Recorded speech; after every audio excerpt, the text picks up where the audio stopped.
शिवाय गुरवे नमः।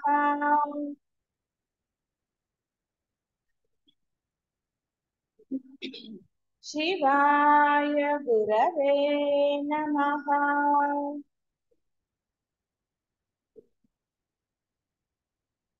शिवाय गुरवे नमः।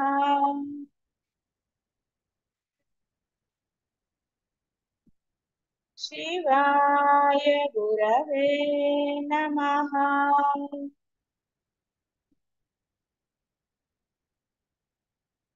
शिवाय गुरवे नमः।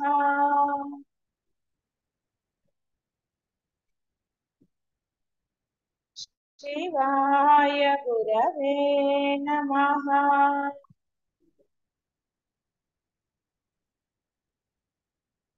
शिवाय गुरवे नमः।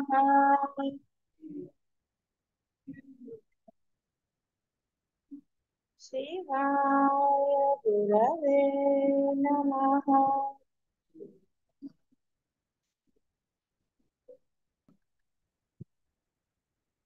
దేనిని తెలుసుకొనినచో మరలా ఎట్టి మోహాన్ని పొందవో అంటే సాధకుడు పొందడో, ఇదంతా కూడా కృష్ణ పరమాత్మ అర్జునుడికి చెప్పింది. అయితే మీకు బోధలాగా చెప్తున్నాను తప్ప కృష్ణుడు అర్జునుడికి బోధిస్తున్నాడని చెప్పటం లేదు. ఎందుకంటే తేలిక భావం వస్తుంది, అర్జునుడికి కదా నాకు కాదనిపిస్తుంది. అందుకని ఆ విధంగా చెప్పటం లేదు. ఏది చెప్పినా జగద్గురువుల బోధే. అది శంకరుల, వశిష్ఠుల వార ఎవరైనా సరే అందరూ సమానులే. కాబట్టి ఆ విధిగా నేను అలా చెప్పటం లేదు. ఇక్కడ మధ్య మధ్యలో అలాంటి మాటలు వచ్చినా కూడా దానిని మీకు అన్వయించుకోండి. నీవు అన్నప్పుడు ఎవరికి వాళ్ళు మిమ్మల్నే కృష్ణ పరమాత్మ చెప్తున్నాడు, గురువులు మీకే బోధిస్తున్నారన్న భావన ఉంటే అది తప్పకుండా మీ హృదయంలో ప్రవేశించి పరివర్తన కలుగ చేస్తుంది. మోహాన్ని పొందకుండా ఉంటారో మరియు దేనిచే సమస్త ప్రాణులను నీయందు నాయందును కూడా చూడగలుగుతావో అలాంటి ఆ సద్గురు బోధ వినాలి అని చెప్పాడు ఆయన. అంటే ఇక్కడ ఎందుకని ఇద్దరుగా చెప్పారంటే అక్కడ అర్జునుడు ఇంకా ఇద్దరిగా చూస్తున్నాడు. సరే ఒకనొకచో మీ దగ్గర కూడా ఇంకా రెండు అనే భావన ఉంది కాబట్టి అభేదాన్ని ఎప్పుడైతే మనసులో స్థిరంగా ఉంచుకుంటారో అంటే భావరహితంగా అభేదం, అలా అని నేను గురువు సమానం అనడానికి లేదు. కేవలము అద్వైతము మీ యొక్క ఆచరణ వ్యవహారాల్లో ఉండాలి తప్ప గురువు పట్ల ఉండరాదు. గురువు పట్ల అద్వైతాన్ని చేస్తే ఇక అసలు పుట్టగతులు లేవంటారు చూసారా, అలా అవుతుంది. అందుకని నా ఎందును చూస్తావు అంటే అర్థము, ఎలా అయితే వివేక చూడమణిలో ఆ శిష్యుడు నాకు అంతా అదే కనపడుతోంది అని అతను అనౌన్స్మెంట్ చేశారో ఆ విధంగా నీకు కనపడాలి. అప్పుడు గురువు మళ్ళీ చెయ్యి అన్నాడు, ఆ భావం కూడా నశించేటట్టుగా ఆ విధంగా బోధ జరగాలి. బోధ యొక్క ఆచరణ జరగాలి. బోధ ఎప్పుడూ జరుగుతుంది కాబట్టి బోధలో లోపం లేదు. ఆ బోధని ఆచరణలో పెట్టాలి. ఎప్పుడైతే మనస వాచ కర్మణ శుద్ధ మనసుతో ఆచరణ పెడతారో అది అత్యంత సులభంగా లభిస్తుంది. జ్ఞానం పొందటం వలన అప్పటి వరకు ఉన్న అజ్ఞానం నశిస్తుంది. సమస్త ప్రాణికోట్లను తన యందును తన ఆరాధించే గురువు అనండి పరమాత్మ అయింది అక్కడ కూడా చూస్తాడు. అంటే అందరూ బ్రహ్మస్వరూపములే అన్నది అతనికి అవగతం అవుతుంది. ఆ పరమాత్మ పరబ్రహ్మం, ఆ పరబ్రహ్మంలోనే సకల జీవరాశులు ఉన్నాయన్న సత్యం అతనికి బోధపడుతుంది. ఆ తర్వాత తన యందు కూడా సకల జీవరాశులను కనుక చూడగలిగినప్పుడు, అభేదం చూడగలిగినప్పుడు అప్పుడు అతనికి ఉన్నది అదే అని అంటే ఆచరణలో పెట్టినట్టు అవుతుంది. ఆ ఆచరణ పెట్టాలి. ఇక్కడ మీరు సినిమాల్లో చూసినట్టు అక్కడ అందరూ అలా అలా కనపడదు. ఇక్కడ చూస్తారు అంటే అర్థం ఏమిటి అంటే మీలో అభేద భావం వస్తుంది అని అర్థం, అంతే తప్ప మీలో ఇలా చూసుకోగానే సినిమాల్లో చూపించినట్టు మీలో సకల జీవరాశులు చెట్లు పుట్లు కనపడతాయని కాదు అర్థం అక్కడ. అంటే అర్థము దేని యందు కూడా మీకు ఏ భావము లేదు, ఎలాంటి స్పందన లేదు, కేవలం ఆనందం అనే స్పందన తప్ప ఇంకేమీ లేదు. సర్వకాల సర్వ అవస్థల యందు పరిస్థితుల యందు ఏదైనా సరే, ఎవరితో అయినా సరే, అది పనమ్మాయా లేకపోతే అడుక్కునే వాళ్ళ లేకపోతే ఇంకోట, ఏదైనా సరే ఎక్కడ మీకు ఒక జుగుప్సా భావమనో అసహ్యమనో తేలిక భావమో నీచ భావం అవి కలగకుండా ఉంటాయి. అది ఆచరణ. అది సమస్త జీవరాశుల పట్ల మీకు కలిగే అభేదం. అలాగే పరమాత్మ ఎందు కూడా ఈ సమస్త జీవరాశులు ఉన్నాయని అంటే అర్థం ఏంటి? ఎవరిని చూసినా కూడా మీకు ఆ పరమాత్మ భావం నమస్కారం చేసేదన్నట్టుగా. అలా అని ప్రతి వాళ్ళకి నమస్కారం చెయ్యమని కాదు అర్థం. అంటే నీకు ఎదురైతే పెద్దవాళ్ళు ఎవరో కొంత ఉన్నతులు ఎదురైనప్పుడు ఆ నమస్కారం చేయాలన్న తలంపు పరమాత్మ ఎక్కడ కనపడినా మీరు నమస్కారం చేస్తారు. కాబట్టి అలాగే ఏ జీవిని మనము చిన్నగా చూడరాదు. అలాగే మీకు ఉన్నతం కనపడినప్పుడు అది వయసులో పెద్దవారే ఇంకోట అన్నప్పుడు ఆ నమస్కారం చేసే సంస్కారం పరమాత్మకు ఎలా మనం ఇది చేస్తామో అలా అభేదం ఆ విధంగా కలుగుతుంది, కలగాలి. అదే ఆచరణ, అదే జ్ఞానం యొక్క లక్ష్యం. అంతేగాని జ్ఞానం తెలుసుకున్నాం కానీ ఆచరణ కుదరట్లేదండి అంటే అది కేవలం తమో గుణమే, ఇష్టం లేకపోవటము. ఇక దానికి ఏమి చెప్పినా సరే. కాబట్టి ఆచరణ పెట్టి తీరాలి జ్ఞానాన్ని. కేవలము తెలుసుకోవటం వల్లను వాచా వేదాంతుల్లాగా చెప్పటమో సరికాదు. దానివల్ల ఏమాత్రము మీ జన్మకి సార్థకత లభించదుగా కనిపించదు. జన్మ సార్థకత మీరు ఆచరణలో పెట్టినప్పుడే లభిస్తుంది. ఈ జన్మ సార్థకం కావాలి అంటే ఆచరణ పెట్టి తీరాలి, ప్రయత్నపూర్వకంగా. కష్టమైనా సరే, అసలు కష్టమే లేదు అందరితో ఒక రాగా ఉండడానికి. కానీ ఆ లోపల ఉన్న ఆ యాంగ్జైటీలు అవి అన్ని నశించాలి అంటే ముందు ఆ జ్ఞానాన్ని సాధన చెయ్యాలి, గురూపదేశ మార్గంలో ప్రయాణం చెయ్యాలి. ఆ సాధన ఎందు ఆ నియమాలు, కఠోర నియమాలు అన్నాడు. ఏ నియమాలు అన్నా పెట్టుకుంటే కదా దాని యొక్క ఫలితం. అంటే ఏదైతే ఆచరణలో పెడుతున్నారో నామం అనేది, అది మీకు తొందరగా ఫలిస్తుంది. అంటే మీలోని ఆ యొక్క ఏవైతే ఉన్నాయో అధికంగా స్పందించే లక్షణాలు, నా వాళ్ళు, నా పిల్లలు, నా గోల, పిల్లలకి ఏదో సహాయం చేయాలి, అలాంటివి అన్ని పెట్టుకోకండి.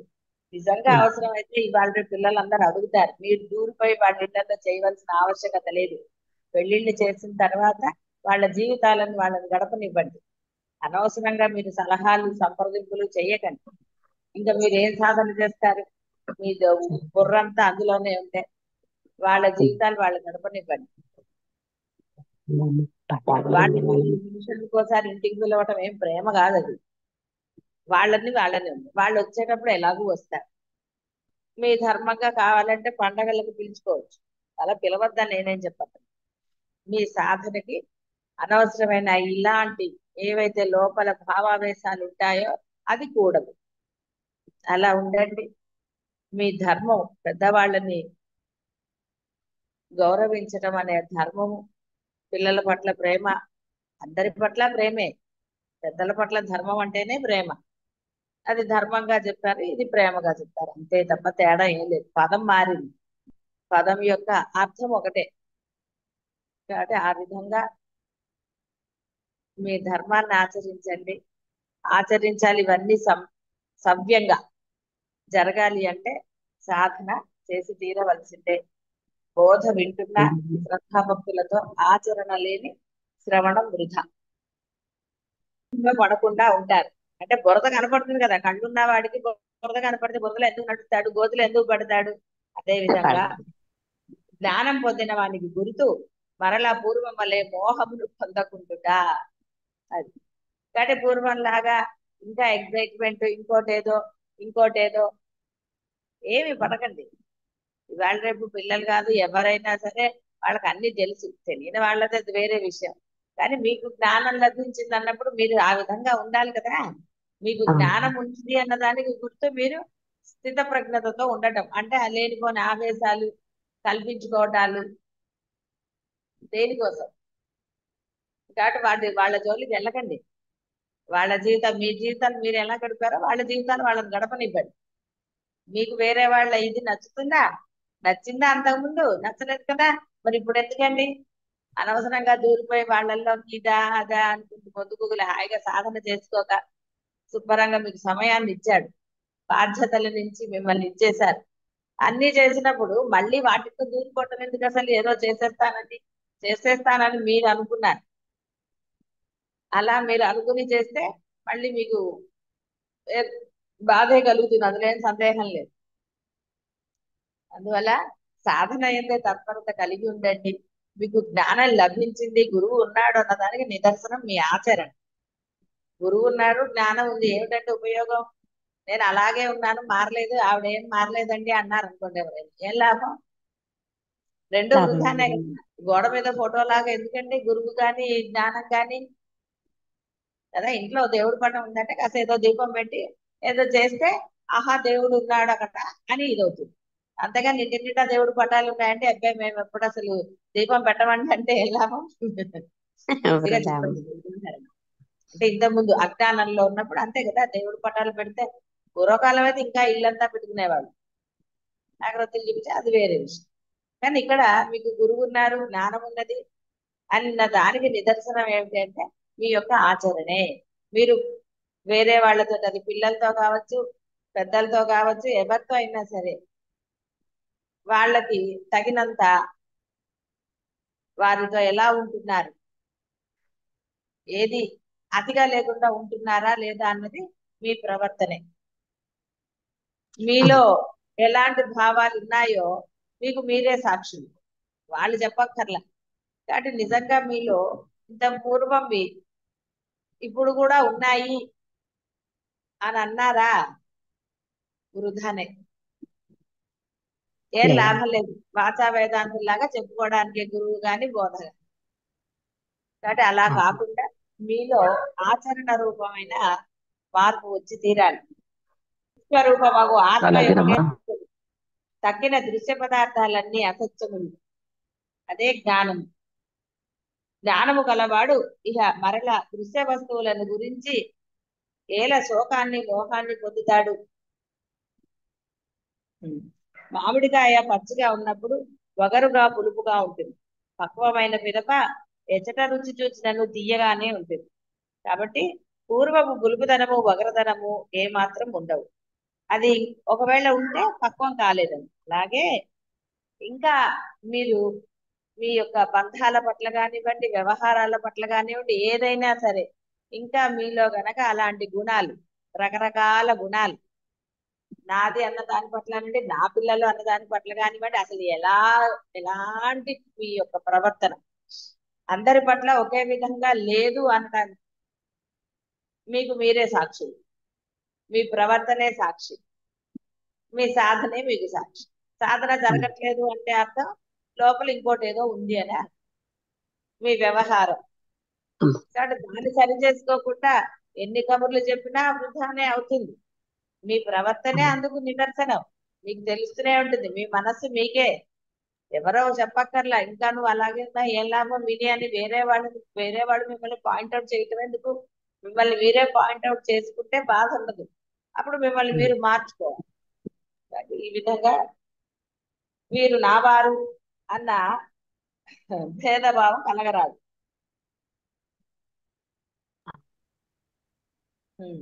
జనులలో కొందరు తమకు జ్ఞానం కలిగి ఉన్నదని వచించినను ఆచరణలో అనుష్ఠానంలో విషయ ప్రవృత్తి ఇహ ఇంకా కొన్ని ఉన్నాయని ఆయన అంటున్నారు.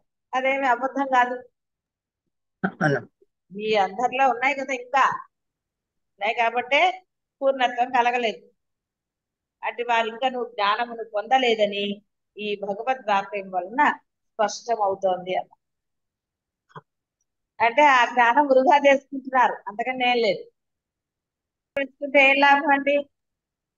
మళ్ళీ మోహమును విషయవాంఛను పొందకుండా ఉండటమే జ్ఞానానికి చిహ్నము. భగవంతుడి వాక్యములచే ఆచరణ శూన్యులకు సుష్ట వేదాంతులకు పెద్ద దెబ్బ. అంటే మనం దులపరించుకుని తిరిగితే మీరు, ఆయన ఏం చేస్తాడు పాపం, ఆయన హెచ్చరికలు చేస్తాడు, కోపడతాడు, చెప్తాడు, అన్ని చేస్తారు పరమాత్మ. గురువులు ఎప్పుడు అలాగే చేస్తూనే ఉంటారు. సామవేద దాన దండోపాయాలు వాళ్ళు చేస్తారు కరెక్టే, కానీ అవతల వాడిలో మార్పు రానప్పుడు, శిష్యుల్లో మార్పు రానప్పుడు ఏం చేస్తారండి? గురువు కూడా అంటే అడుగుతున్నాడంటే ఓ శిష్యుడు లేడంట, ఆ శిష్యుడు వల్ల ఉపయోగం ఏం లేదు అంటే తనకు సేవ చేయడం అవన్నీ చెప్పడం లేదు, అవన్నీ అనవసరం అని.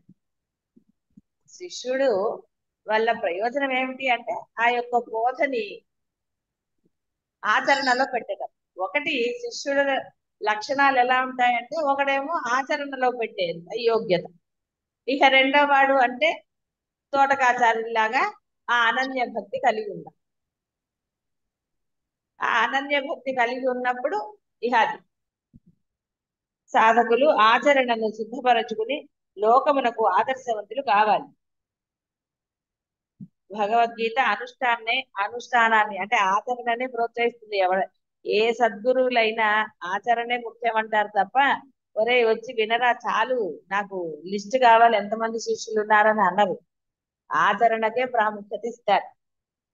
కాబట్టి హాయిగా ఆ యొక్క నియమనిష్టలు పెట్టుకుని సాధనని ఆచరించి తీరాలి. ఆత్మజ్ఞానం లెస్సగా కలిగినచో అంటే ఆచరణ పెట్టినచో ఆ కామాది దుర్గుణాలు లేస మాత్రంగా కూడా ఉండవు. కేవలం కామాది అంటే పిల్లల పట్ల పిల్లలకి ఏదో చెయ్యాలంటాం కూడా కామమే కదా, అంటే కోరికే కదా. అందుకని అంటే మనసులో ఎటువంటి ఉద్రేకాలు కానీ ఇంకోటి కానీ ఏవి జరగవు. హాయిగా ప్రశాంతంగా ఉండొచ్చు. కావున అధిష్టానమగు ఆత్మస్వరూపమును అనుభూతం పునర్చుకునే జ్ఞానికి ఆరోపితమగు ఈ సమస్త జగత్తు తనయందే లేక ఈ సమస్త బ్రహ్మాండము మనసు యొక్క కల్పనే అని అతనికి అర్థమవుతుంది. అంటే అనుభవం పొందుతాడు. అర్థం అవుతుంది అంటే కేవలం ఏదో ఆలోచనలతో కాదు, అనుభూతి పొందుతాడు. ఉన్నది సమస్తము బ్రహ్మమే తానుతో సహా, అన్యం ఎక్కడా ఏది లేదన్నది అనుభవం కలగాలి. ఆ అనుభవం స్థిరంగా ఉంటే జ్ఞానం స్థిరంగా ఉన్నట్టు. అప్పుడు మాత్రమే వాడిని జ్ఞాని అనగలుగుతాం. జ్ఞాన ప్రాప్తి చే ద్వైత భావన తొలగి అద్వైత భావం ఏర్పడినప్పుడు స్థిరత్వం కలుగుతుంది.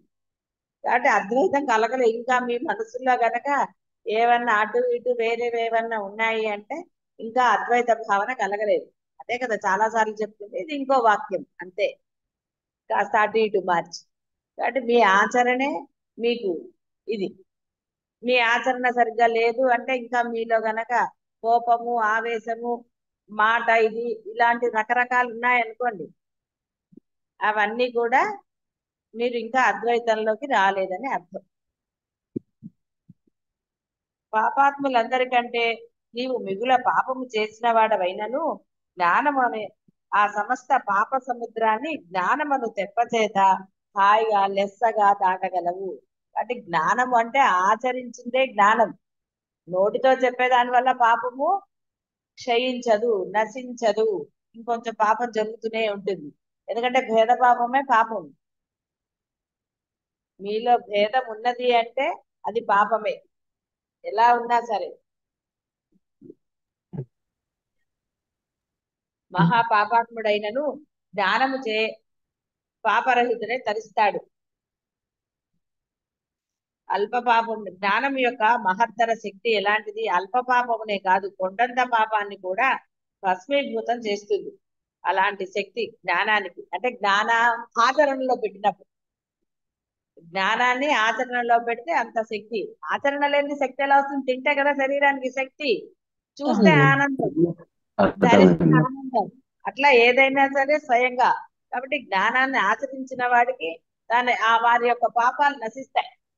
ఆచరణ పెట్టకపోయి వాళ్ళ ఏమంటే నిన్నంతా పెట్టానంటే అయితే నశించాయి మొత్తం అంటే ఆయన కూడా చాలా తెలిసిన వాడు. అలా మీరు ఒక రోజు ఆచరణలో పెట్టేశాను కాబట్టి మీ పాపాన్ని ఆయన ఏమి చేయడు. ఒక రోజుకి ఎంత పోతుంది అంత పోతుంది అనుకోవటం కూడా మూర్ఖత్వమే. మీరు స్థిరత్వం పొందే వరకు మీ పాపం లెక్కలు పుణ్యం లెక్కలు అన్ని ఉంచుతాడు ఆయన. నిన్న చెప్పుకున్నారు కదా, నిన్న వచ్చింది కదా. అందుకని అలాంటి ఆశలు పెట్టుకోకూడదు. ఆయన్ని మోసం చేయలేదు. అదే ఆయనే పెద్ద మాయ ఉందంటే మీరేదో చేస్తానంటే మీ మాయ ఎంత ఆయన ఉంటారా? కాబట్టి లెక్కలాంటివి ఉంటాయి. మీరు ఎప్పుడైతే జ్ఞాన ఆచరణలో అంటే అద్వైత ఆచరణలో స్థిరత్వం పొందుతారో అప్పుడు మాత్రమే సమస్తాన్ని ఆయన నశింపజేస్తాడు. మీరు అనుకో దాహ నశించిపోయింది కదండి మళ్ళీ అని అంటే ఆయనకు లెక్క తీయటం పెద్ద కష్టమేం కాదు. కాబట్టి మీరు ఎప్పుడు ఎన్ని వేషాలు వేసినా ఆయన దగ్గర లెక్క రెడీగానే ఉంటుంది. అందుకని దాని గురించి అంటే ఏదో నేను కూడా మాయ చేయొచ్చని మీరు అనుకుంటారేమో అని చెప్తున్నాను. అలాంటి కపటత్వం గురువుల దగ్గర అంటే సజీవంగా ఉన్న గురువుల దగ్గర అంటే ఏదైనా యాక్షన్లు చేయొచ్చు, కానీ పరబ్రహ్మం దగ్గర ఎలా చేస్తారండి? అలా చేయలేరు, గురువు దగ్గర కూడా చేయలేరు. కానీ గురువు చూసి చూడట్టు వదిలేస్తాడు, వాడి యొక్క కపటత్వాన్ని నవ్వుకుంటాడు లోపల. సరే కానీ ఎన్నాళ్ళు చేస్తాడో అని చూస్తూ ఉంటాడు. ఏమనడు గురువు, వచ్చి అంటాడు. ఎవరైతే దృఢంగా అలాగే పట్టుకుని ఉంటారో ఇక వాళ్ళకి వాళ్ళు చేసేవన్నీ చేస్తూ, అంటే వాళ్ళలోంచి ఆ అజ్ఞానాన్ని తీసేస్తూ ఉంటాడు. ఆ యొక్క తమో గుణం అనండి, ఇంకో ఏ గుణాన్ని మీరు అనుకుంటే ఆ గుణాన్ని తీసేస్తూ ఉంటాడు. ఆ యొక్క ఆ భావం ఉండరాదు మనసులో. భావం ఉంటేనే జరుగుతాయి అక్కడ. కాబట్టి భావం లేకుండా ఉండడానికే గురువు దోషాలను చూపిస్తూ ఉంటాడు. ఆ భావం ఉండరాదు, భేదం. నా విషయం అయితే ఎలాగో, గురు విషయం అయితే ఎలాగా అనే భేదం ఎప్పుడూ ఉండరాదు. నేను ఉన్నతుండే గురువుకి ఎలా చేసినా పర్వాలేదు అన్న భేదం అసలు ఉండరాదు. మీ వస్తువులు ఎంతో, గురువు వస్తువులని ఇంకా ఉన్నతంగా చూడాలి, ఇంకా ఉన్నతంగా వాళ్ళని సంరక్షణ చేయాలి.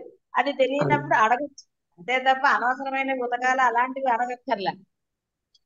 కానీ ఒక గురువు యొక్క వస్తువు యొక్క సంరక్షణ అన్నప్పుడు మీ వస్తువుల కన్నా ఎక్కువ ఉండాలి, దాన్ని శుభ్రం చేయడంలో కానీ దేంట్లో కానీ. అంతేగాని మన వస్తువు ఒక రకంగా చేసుకున్నప్పుడు మేము అలా చేసుకోమండి అంటే మరి గురు వస్తువు అలా ఎలా చేస్తారు? కాబట్టి ఆ యొక్క భేదం ఉండకూడదు మనసులో. ఆ భేదం ఎప్పుడు మిమ్మల్ని జ్ఞానిగా చెయ్యదు కాక చెయ్యదు. కాబట్టి సర్వకాల సర్వావస్థల యందు కూడా మీ ఆచరణ అది మీ పట్ల, సర్వుల పట్ల ఎలా ఉన్నా గురువుల పట్ల ఉన్నతంగానే ఉండాలి. ప్రయత్నపూర్వకంగా ఆచరణని మార్చుకోవాలి. కాబట్టి ఇక్కడ జ్ఞానం యొక్క ఆచరణ అంటే అంతటా ఒకటే భావం, ఉన్నత భావమే ఉండాలి. అది గురువు పట్ల కావచ్చు, పక్కవారి పట్ల కావచ్చు, ఎవరి పట్ల అయినా సరే ఒకే భావంతో ఉండాలి. భావము ఎప్పుడు మిమ్మల్ని దిగజారుస్తుంది తప్ప ముందుకు తీసుకువెళ్ళదు. భావమే దోషం. ఉన్నత భావనలు ఎప్పుడు మంచివే, కానీ భేదభావం మంచిది కాదు, గుర్తుపెట్టుకోండి. ఉన్నత భావన, ఐక్యత భావన, జ్ఞాన భావన ఎప్పుడు మిమ్మల్ని అధోగతి పాలు చేయదు.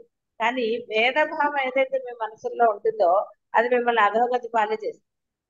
అందువల్ల జాగరూకతగా ఉండాలి అంటే అది. కాబట్టి ఇంత జాగరూకత కావాలి అంటే హాయిగా బుర్రలో అనవసరమైన భావన లేకుండా ఆ భావన ప్లేస్ లో మీరు గనక ఈ యొక్క బ్రహ్మ సాధన ఏదైతే నామస్మరణ ఉందో అది చేయవచ్చు.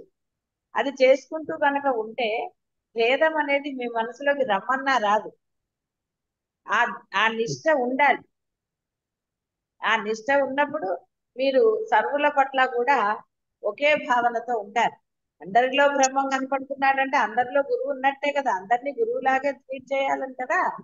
కాబట్టి ఇక్కడ అలా అందరికీ నమస్కారాలు చేసింది లేదా అందరికీ ఇది చేసేయండి అని కాదు చెప్పడం. ఎవరికి ఇవ్వవలసిన గౌరవం వాళ్ళకి ఇవ్వాలి. కృష్ణ పరమాత్మ అది కూడా చెప్తాడు, ఉపాధిని బట్టి గౌరవం ఇవ్వాలి అని చెప్పారు. కాబట్టి వారికి నువ్వు సాష్టాంగం చేయవని చెప్పటం లేదు వేరే వాళ్ళకి, కానీ వారి పట్ల కూడా గురువు పట్ల ఎంత శ్రద్ధాభక్తులతో ఉంటావో వాళ్ళని. అందుకని ముందు గురువు పట్ల సరిగ్గా ఉండాలి కదా. అబ్బాయి మా గురువు పట్ల మేలు ఉంటుంది కాబట్టి మీ పట్ల కూడా అట్లాగే ఉంటే ఇంకా వాడేం శిష్యుడు లేదా సాధుడా, రెండు పోతాడు. అందువల్ల ఎందుకు చెప్తారు అంటే అందరినీ పరమాత్మలాగా అందరిలో చూడండి అంటే అర్థము వారి పట్ల మీకు వేరే భావన రాకూడదు అని. మీ చుట్టుపక్కల ఉన్న వాళ్ళని మీ పిల్లల, పక్క పిల్లల, వెనక పిల్లల అని కాదు, సత్పుల పట్ల మీకు పరమాత్మ ఎందున్న భావంలాగా ఉన్నత భావము. అంటే వారిని నీచంగా అంటాం కానీ వారిని ఇది చేయటం కానీ అలాంటివి చేయకుండా ఉండాలి అని అర్థం. అందుకని ఈ సేవలు గురువు పట్ల ఇవన్నీ భావనలు ఎందుకు అంటే మరి గురువు పట్లనే నువ్వు చూపించకపోతే ఇంకా వేరే వారి పట్ల ఎలా చూపిస్తావు? ఇంపాసిబుల్. కాబట్టి నువ్వు మరి నీ సాధన, నీ జ్ఞానము ఇవన్నీ వృద్ధి అయిపోవటం లేదు. అందుకని మొదట గురించి చెప్తారు, ఎందుకంటే నీకు పరమాత్మ కనపడడు. పరమాత్మ పట్ల నీ యొక్క ఆచరణ అవన్నీ కూడా ఎక్కడ కనపడవు. దేవుడి గదిలో అయినా సరే మనసు ఎక్కడికో పోతూనే ఉంటుంది, అది ఎవరికి తెలియదు కదా. పూజ చేసేటప్పుడు దోషాలు ఇప్పుడు మీ అందరికీ తెలిసినదే. కాబట్టి ఈ విధంగా కానీ గురువు సాక్షాత్ మీలాంటి శరీరం పొంది ఉన్నాడు. అతనికి మీరు సేవ చెయ్యాలన్నా ఏది చేయాలన్నా మీ మనసులో భావనలే ముఖ్యం. కాబట్టి మీ భావన అనుసారంగానే మీ సేవ కానీ ఏది కానీ ఉంటుంది. మీ వ్యవహారం మాట కావచ్చు, చేత కావచ్చు. మాట సరిగ్గా ఎప్పుడు ఉంటుందండి? గురువు పట్ల మీకు ఒక ఉన్నత భావం ఉంటే ఇవన్నీ సరే. విడిగా నేనే చెప్పను, మీ గురువు పట్ల ఏ అభిప్రాయం ఉందో మీకే తెలుసు. కాబట్టి అప్పుడు మాట ఆచరణ అన్ని కూడా సవ్యంగానే వస్తాయి. తేడాలు ఎప్పుడు వస్తాయి? భావంలో తేడా అయిన మనసులో ఏదో భావం ఉన్నప్పుడే తేడా వస్తుంది గురువు పట్ల. మరి గురువు పట్లనే మీరు సరిగ్గా ఉండకపోతే మీరు గృహస్థులుగా ఉన్నారు మీరందరూ. మరి గృహస్థాశ్రమంలో ఉన్న వారి పట్ల ఎలా ఉంటారు అనేది మీకే తెలుసు.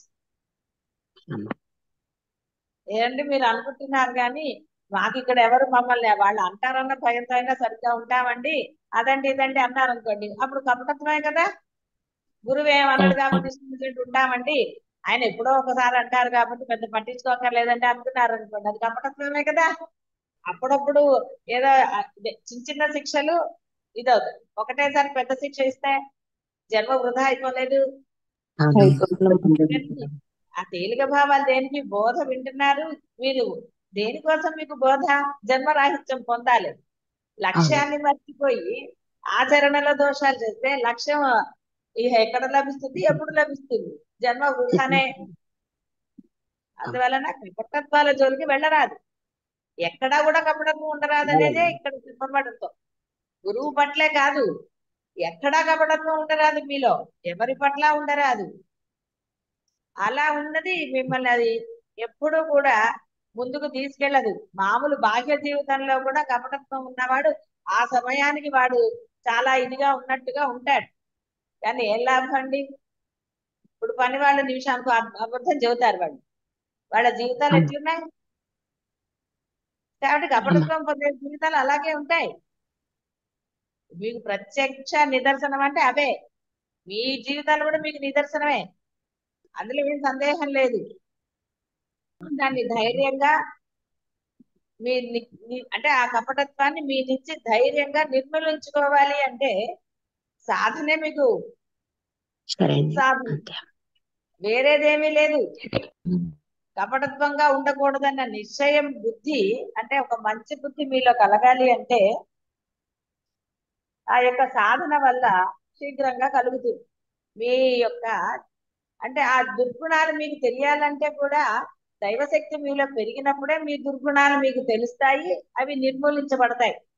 అంతేగాని దుర్గుణాలను దాచేసుకుని లేదా కపటత్వాన్ని దాచేసుకుని ఏం పర్వాలేదండి, ఈ మాత్రం ఉండకపోతే పిల్లలు మాట వినడు, మొగుడు మాట వినడు, అత్తగారిని చెప్పు చేతుల్లో పెట్టుకోవాలి, కోడల్ని చెప్పు చేతుల్లో, అలా ఇవన్నీ ఏమిటంటే కపటత్వాలు కాదా? ఎవరు చెప్పు చేతుల్లో పెట్టుకునేది? కాబట్టి ఇలాంటి భావనలు ఎప్పుడూ కూడా మిమ్మల్ని అధోగతికి చేస్తాయి, బాగా గుర్తుపెట్టుకోండి. ఎప్పుడు కూడా ఇలాంటి భావన ఎప్పుడూ ఉండరాదు. పెద్దవాళ్ళకి ఇచ్చే గౌరవం ఇచ్చి తీరాలి, అంతే తప్ప వాళ్ళు ఇష్టం లేదో లేదా వాళ్ళు ఇవ్వట్లేదో ఇంకోటేదో అని మీరు మానేస్తే మీ సంస్కారం, నిన్న కూడా సంస్కారాల గురించి వచ్చింది కదా, అందువల్ల వాళ్ళకి తగిన రెస్పెక్ట్ ఇచ్చి తీరాలి. అలాగే వాళ్ళు కూడా ఇక్కడ చెప్పట్లేదు, కేవలం పెద్దవాళ్ళకి ఇవ్వండి అంటే ఎవరి సంస్కారం వాళ్ళు చూపించుకోండి ఆచరణలో. ఇక్కడ అత్త అయితే ఏంటి, కోడలు అయితే ఏంటి, కొడుక అల్లుడా ఎవరైతే ఏంటండి, ఎవరి సంస్కారం వాళ్ళు. సంస్కారాన్ని బట్టే ప్రవర్తన ఆచరణ ఉంటుంది. కాబట్టి ఆచరణ అనేది అత్యంత ముఖ్యమని చెప్పినప్పుడు మరి మీ యొక్క ఆచరణ సర్వుల పట్ల పరమాత్మగానే ఉండాలని చెప్తున్నారు. పరమాత్మని నిరసించగలరా? పరమాత్మను ఎలా అంటే అనగలరా? కాబట్టి అలా చెయ్యరాదు, మీలో ఆ యొక్క ఇది ఉండి తీరాలి. కాబట్టి పెద్దవాళ్ళు సరిగ్గా ఉన్నారనుకోండి, మీరు సరిగ్గా లేకపోతే అంటే మీ సంస్కారం సరిగ్గా ఉండాలి. అక్కడ ఎవరి సంస్కారాన్ని వాళ్ళు ఇప్పుడు ఇక్కడ ఆచరణలో పెట్టడం అనేది ముఖ్యం. నీకు జన్మరాహిత్యం కావాలని నువ్వు భావిస్తే నీ సంస్కారం ఎప్పుడూ కూడా ఉన్నతంగానే ఉండాలి, దాంట్లో ఏ మాత్రం లోటుపాటు ఉండకూడదు. అది ఎవరి పట్ల అయినా సరే, పెద్దవాళ్ళ చిన్నవాళ్ళ అన్న మళ్ళీ భేదం చేస్తే అది భేదమే అవుతుంది కదా. భేదభావం లేకపోతేనే కదండి మీకు ఏదైనా చెప్పగలరు. చేసేవాడే చెప్పగలుగుతాడు, చేయకపోయినా చెప్పేవాడు ఎలాంటి వాడు తెలుసు. అందువలన ధైర్యంగా చెప్పగలుగుతారండి, ఆచరించిన వాళ్ళే చెప్పగలుగుతారు. ఆచరణ లేనిదే ఎందుకు చేస్తారండి? అమ్మ అనుగ్రహం ఇస్తుందా? అనుగ్రహం ఇవ్వదు, గుర్తుపెట్టుకోండి. ఆచరణ సరిగ్గా ఉన్నప్పుడే అమ్మ అనుగ్రహం. అమ్మ కూడా ఆచరణ సరిగ్గా ఉండేటట్టుగానే ఇది చేస్తుంది. రెండు ఎలా చేస్తే ఏమిటి? ప్రయత్నంగాను ఆచరణ సరిగ్గా పెట్టినప్పుడు గురువు అనుగ్రహం మీరు అడగక్కర్లా, అదే వస్తుంది. అందువల్ల మన సంస్కారం బాగుందో లేదో చూసుకోవాలి. ఆచరణ బాగుందా లేదా? సంస్కారం అంటే ఏంటి? ఆచరణ. అది ఎవరి పట్ల అయినా సరే సమభావంతో ఉన్నదా లేదా? ఆడంబరం ఉన్నదా మన యొక్క ప్రవర్తనలో? ఆడంబరం ఎప్పుడు కూడా గురువులు ఆశించరు. శిష్యుల్లో ఉంది అంటే చూసి చూడనట్టు వదిలేస్తున్నారు అంటే అర్థం ఏంటి? శిష్యుని వదిలేశారని అర్థం, బాగా గుర్తుపెట్టు. కాబట్టి ఆడంబరాలు ఇవన్నీ కపటత్వాలేనండి. మీరు ఆడంబరం చూపించినా, మీ కోరికలన్నా ఇంకోటన్నా ఆచరణ లేని మీరు ఏది చేస్తే మటుకు దేనికి? కాబట్టి ఆచరణ అనేది అత్యంత ప్రధానం. కాబట్టి ఎలాంటి వాడైనా కూడా జ్ఞానం చే ధరించగలుగుతాడు. విన్నంత మాత్రాన కాదు, ఆచరణలో పెట్టినంత మాత్రముననే మీ పాపాలన్నీ పరిహరించబడతాయి. కాబట్టి ఘోర పాపి కూడా జ్ఞాన ప్రభావం చే పాపరహితుడై ముక్తి పొందినప్పుడు అల్ప పాపములను చేసిన వారి గురించి చెప్పాలా?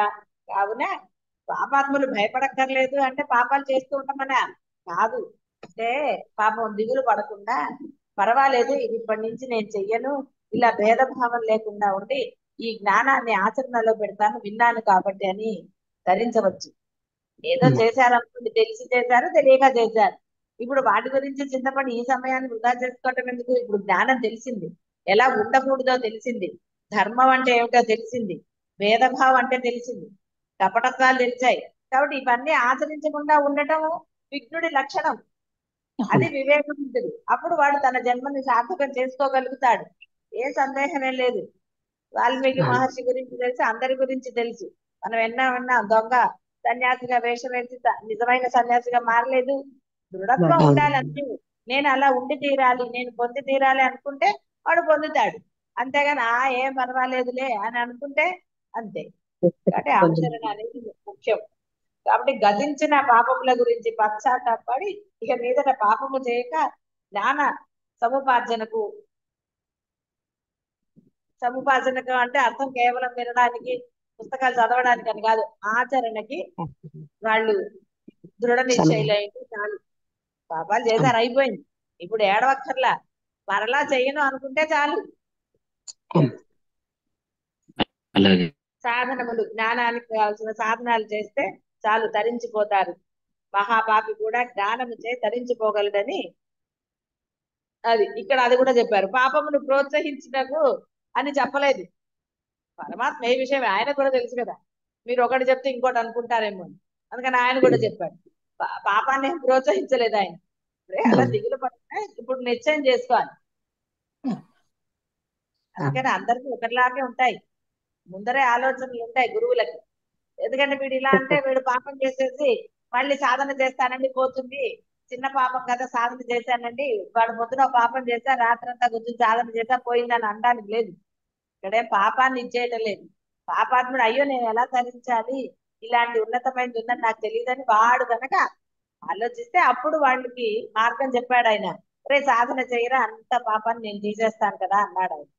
అంతేగాని పాపం చేయమని చెప్పలేదు ఆయన. ఇది భగవానుడి అభిమతం కాదు. ఇది వరలో అజ్ఞాన వశమున పాపములు చేసి ఉన్నను, ఇక మీదట అట్లు చేయక జ్ఞాన సంపాదన గావించినచో ఆచరణ పెట్టినచో ముక్తుడు అవుతాడు. ఎందుకంటే మీరు ఒకటి జ్ఞాన సంపాదన అంటే మళ్ళీ ఇలా ఎక్కడ మీరు పొరపడతారని ప్రతిసారి ఆచరణ చెప్తున్నారు. ఎందుకంటే ఆచరణ అనేది మీకు ఇప్పుడు అర్థమైంది. ఆచరణ లేని జ్ఞానం నిరుపయోగం. ఏం లాభం అండి చెప్పిన అన్ని పుస్తకాలు కొనుక్కుంటే ఏం లాభం? ఇంట్లో పుస్తకాలు పెరుగుతాయి, ఏం లాభం అండి? ఈ పుస్తకాలు ఉన్నాయి, అన్ని విన్నాయండి, అబ్బో అన్ని కొనుక్కున్నామండి మేము అని అంటే ఏం లాభం? దానివల్ల ఉపయోగం లేదు. కనీసం ఒక పుస్తకంలోదైనా ఆచరణలో పెడితే అసలు పుస్తకాలు చదవాల్సిన ఆవశ్యకత రాదు. కాబట్టి వారు ధైర్యముతో సన్మార్గమును అవలంబించినచో శ్రేయాన్ని పొందుతారు.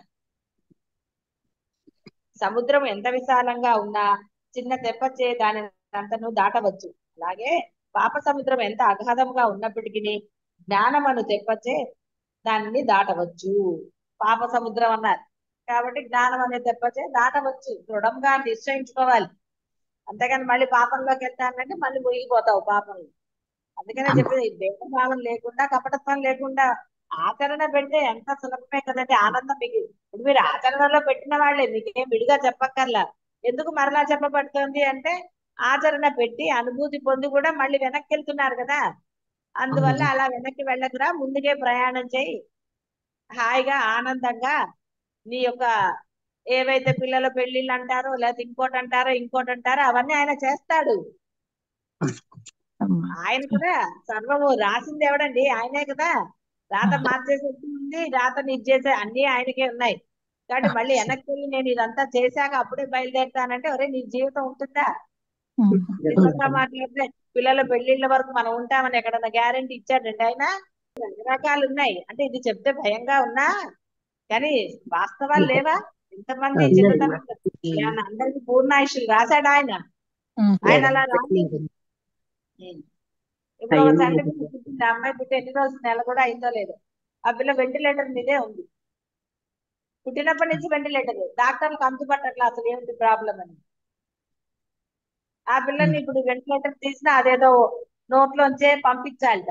ఆ సిపిఆర్ పెట్టడా లేదో చూడండి. మరి ఏమిటి ఆ అవస్థ? ఇది ఏం అంటే ఎలాగా అది? ఎందుకు ఆ పిల్ల అంత చంటి పిల్లకి ఏంటుంది పాపం అంటే అర్థమవుతుంది కదా. చూడండి, ఈ తల్లి రుణం ఉందా ఇంకోటి ఉందా అవన్నీ అనవసరమైన విషయాలు. పుట్టినప్పటి నుంచే పోనీ ఏదో ఏదో జరిగింది తర్వాత అనడానికి లేదు. పుడుతూనే ఆ పిల్ల ప్రాబ్లం తోనే పుట్టింది. ఆక్సిజన్ తీసేస్తే పోతుంది అని అన్నారు డాక్టర్లు, చేతులు ఎత్తేసారు. సరే ఏదో తల్లి తండ్రికి రెండో పిల్ల, సరే ఏదో అని కొన్ని రోజులు చూద్దాము, పర్వాలేదు మేము డబ్బులు పెట్టుకుంటామని. డబ్బులు పెట్టుకుంటామన్నా డాక్టర్లు అన్నట్టు ఆసుపత్రిలో ఖాళీ లేదు నాయన, సీరియస్ కేసులు చాలా వస్తున్నాయి. సరే ఏదో బతిమాలని ఏదో చేశారు, ఉంచారు. సరే మళ్ళీ ఏదో చేయిస్తే సరే అక్కర్లేదు ఇప్పుడు ఆ సిపిఆర్ ఏదో ఉన్నాయి మరి అవన్నీ నాకు కరెక్ట్ గా తెలియదు. సో మొత్తానికి ఏంటంటే ఆ పిల్లని, ఇక ఆ పిల్లకి లైఫ్ అంతా అంతే. ఆ పిల్ల స్వయంగా ఆ ఊపిరి పీల్చుకోవాలంటే కష్టం. చూడండి ఎంతటి భయంకరమైన ఇది తల్లిదండ్రులకి అనండి, చూసే వాళ్ళకి ఎంత ఇదిగా ఉంటుంది. కాబట్టి ఎందుకంటే అలాంటి అది మరి ఏ జన్మ అంటారు చెప్పండి అసలు? అలాంటిది మనుష్య జన్మ లభించి అలాంటిది ఏమైనా ఉపయోగమా? ఆ పాప అజ్ఞాని అని మనం అంటున్నాం, ఆ పాపకి ఏం తెలీదు, అనుభవిస్తోంది అని. కానీ అదంతా ఎలా అనుభవిస్తోందండి? అది తల్లిదండ్రుల కర్మనా, పిల్ల కర్మనా? ఎలా చెప్తారు మీరు? కాబట్టి దాని గురించి ఆలోచించడం ఎందుకు అసలు? అది కాదు సమస్య పరిష్కారం. ఇక్కడ ఇప్పుడు మీరు ఇలాంటి కపటత్వాలు అవి లేకుండా ఉండాలి. ఉంటే కదండి మీ జన్మలు అలాంటి మళ్ళీ అలాంటి జన్మలు పొందకుండా ఉంటారు. అందువలన ఇలాంటివి ఎన్నో ఉన్నాయి ప్రపంచంలో.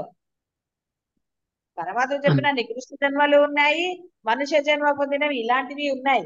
ఏం ఉపయోగం అండి? అందుకని చాలా జాగరూకతతో ఉండాలి. అదే మళ్ళీ ఇంకోటి చూస్తే ఒక చిన్న పాప ఎవరో తీసుకొచ్చారు రమణ మహర్షి దగ్గరికి, 5 ఏళ్ల పిల్ల. అది ఆడుతూ ఉందిట. ఏం చేస్తున్నావు అంటే నేను ఏం చేయటం లేదండి. సరే అదేదో అక్కడ అంటే ఆయన దగ్గర తీసుకొచ్చి దీని అర్థం ఏంటి అడిగిందిట. స్వామి దగ్గరికి వచ్చి అప్పుడు ఆయన అన్నట్ట, ఇది ఆయన అడిగాడు, ఇది నువ్వు అది ఇది అంటే కాదు ఇవన్నీ వస్తువులు అని చెప్పింది. నువ్వే అలాగే ఈ దేహం కూడా నీది కాదమ్మా, ఈ దేహం పరమాత్మ ఇచ్చిన దేహము, ఇది కొన్నాళ్ళు నీ దగ్గర ఉంటుంది అని అన్నట్ట. దానికి ఏమర్థం అవుతుంది? ఒకడు అడిగాట, ఏమిటి దానికి అర్థం అవుతుందా మీరు ఇంత ఎక్స్ప్లెయిన్ చేస్తున్నారంటే ఆయన అన్నట్ట, అర్థమై నువ్వేం చేస్తున్నావు అని అడిగాడు. అందుకని అతను ఇక మాట్లాడలేదు పెద్ద ఆయన. అర్థమైన వాడు ఆచరణలో పెట్టాలి, వాడు ఆచరణలో పెట్టలేదని. అప్పుడు ఆ చిన్నపిల్ల ఉందిట, ఇది నేను అనుకుంటూ ఉంటానా అని అందిట. ఓ అహం దేహం కహ ఏదో ఉంది అలా. దేహం నాది కాదు, ఎవరిది? అది బ్రహ్మముది అన్నట్టు. అయితే ఆయన చెప్పాట, ఏం పర్వాలేదు, ఇది నువ్వు ఒక అది జపిస్తూనే ఉండు అని చెప్పాట. ఎప్పుడూ అలా అంటూనే ఉండు అని. చూడండి ఆ పిల్ల, ఆ పిల్ల ఆయుష్ అయిపోయింది. అలా పిల్లలకి ఒక అద్వైత భావన కలగటం అనేది అర్థమయ్యా అర్థం కాక ఎలా చెప్తారు? మీరు చెప్పడానికి లేదు, ఏమీ లేదు మీకు చెప్పడానికి అసలు లేనే లేదు. ఆ పిల్ల అది ఎందుకు అడిగింది మరి? అక్కడ ఉన్న వాటిల్లో అదే తీసుకొచ్చి అంటే అడిగింది. ఆయన నీకు అర్థం కాదులే పో అని అనలేదు, చెప్పి ఇదే అంటూ ఉండమనండి. ఎందుకంటే ఆయనకు తెలుసు ఆ పిల్ల ఇంకా కొన్నాళ్లలో చనిపోతుంది. ఆ పిల్ల ఆ మాట అంటూనే ప్రాణం వదిలింది చూడు. ఇక్కడ గురువు అన్న తత్వం అమ్మాయికి తెలీదు, ఏది తెలీదు. అందరు నమస్కారం చేస్తున్నారు కాబట్టి అది నమస్కారం చేస్తుంది. ఈయనకే తెలుసని అతన్నే అడిగింది. ఆయన చెప్పాడు, ఇదే అంటూ ఉండమ్మా అన్నాడు. అప్పుడు వాళ్ళ నాన్న ఎవరో ఇంట్లోనే చిన్న సమాధి కట్టారు ఆ పాప. అంటే మరి ఆ అమ్మాయికి ముక్తి లభించిందనే కదా అర్థం. పరమాత్మ అలా చెప్పాడంటే ఆ అమ్మాయి ఆ మాట అంటూనే అంటే మరణించి. కాబట్టి ఇక్కడ ఎలా చెప్తారు, ఇక్కడ ఈ పాప ఇలాగా, అది ఆ పాప అలాగా అంటే ఏమిటి? అంటే జన్మలు అనేది మీ చేతుల్లోనే. అంటే మీకు ఇదా అవుతుందా అదవుతుందా అని చెప్పడం కష్టం. వల్ల ఎందుకండి ఇంతటి అద్భుతమైన అనుగ్రహం లభించిన తర్వాత కూడా దాన్ని వృధా చేసుకుని అనవసరమైన బాహ్య విషయాల పట్ల అనవసరమైన మమకారాలు, అనవసరమైన ద్వేషాల నుండి, కపటత్వాల నుండి, వీటన్నిటితోటి ఎందుకని జన్మను వృధా చేసుకుంటారు? ఇలాంటి జన్మలు మీరు చూడలేదనే మీరు చూశారు. కాకపోతే గురువు చెప్తే కొంచెం అలర్ట్నెస్ గా ఉంటారేమో అని భావం. కాబట్టి అనవసరమైన జన్మలు పొంది దేనికి అనుభవించడం? అందువల్ల ఏ జన్మలో అయితే, అంటే ఈ జన్మలో మీకు ఆ ఆధ్యాత్మికమైన ఆ బ్రహ్మజ్ఞానం బోధించబడింది, ఆచరణకి ఎందుకండి ఇంకా సంశయం? ఎందుకు ఇంకా మనసులో ఎవరి పట్ల అయినా సరే ఒక భావం కానీ ఒక ఇది కానీ? కాబట్టి అందరూ కూడా భావరహితులై ఉన్నతంగా కేవలము మనసా వాచ కర్మణ అద్వైతాన్ని ఆచరణ పెడుతూ ఆ యొక్క నియమాలు పెట్టుకుని సాధన చేస్తే అది పెద్ద దూరమే లేదు మీకు. అది దూరాన్ని నెట్టేస్తున్నారు అంతే. మీరు రోజులు గడుపుతూ దాన్ని వెనక్కి నెట్టేస్తున్నారు తప్ప, వెనక్కి కాదు, మీ దగ్గరికి రాకుండా నెట్టేస్తున్నారు. అంటే ఆ స్థితి అహం బ్రహ్మాస్మి స్థితిని మీరు నెట్టేస్తున్నారు అంతే. అది మీ దగ్గరే ఉంది. కానీ దానిని కావాలని చెప్పి మీరు నజర్ అందాజ్ అంటాం కదా, చేస్తున్నారు. అంతకని ఏమీ లేదు. అది మీ యొక్క డౌట్ లేకుండా మీ దోషం. ఎందుకంటే అది చాలా సులభంగా మీరు పొందవచ్చు. మీకు అన్ని తెలిసి, తెలియదంటే ఏమీ లేదు. అన్ని తెలిసి దానిలో స్థిరత్వం మీకు రాలేదు అంటే ఎంత దోషంగా ఉన్నారో ఆలోచించుకోండి. ఎవరికి వాళ్ళు ఆలోచించుకోండి. కాబట్టి అందరూ కూడా గురువు అనుగ్రహం ఎప్పుడూ ఉంటుంది. అయితే చేసుకున్న వాడికి చేసుకున్నంత అన్నట్టుగా మీ ప్రయత్నాన్ని బట్టే గురువు అనుగ్రహం అనేది ఉండి తీరుతుంది. అందులో ఏమి మీరు దాని గురించి ఆలోచించవలసిన ఆవశ్యకత లేనే లేదు. గురువు అనుగ్రహం ఉందా లేదా అని. మీరు ఈ మాత్రం ఉన్నారు అంటేనే అది గురువు అనుగ్రహం. కాబట్టి ఇంకా ముందుకు వెళ్ళడానికి మీ ప్రయత్నం లేదు కాబట్టి గురువు కూడా సాక్షిగా ఉన్నారు. కాబట్టి మీ ప్రయత్నానికి ఎప్పుడు కూడా గురువుది ఉంటుంది. కాబట్టి అందరూ కూడా మనసా వాచ కర్మణ అద్వైత ఆచరణ చేస్తూ శుభం. శివాయ గురవే నమః.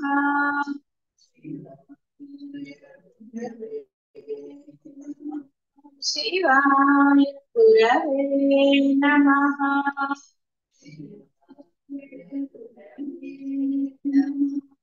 శివాయ గురవే నమః.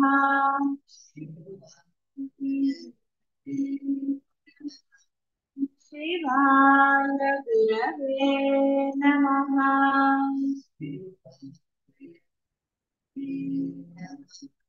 శివాయ గురవే నమః.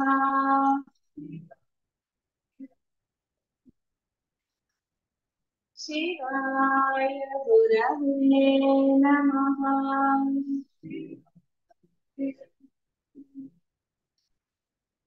శివాయ గురవే నమః.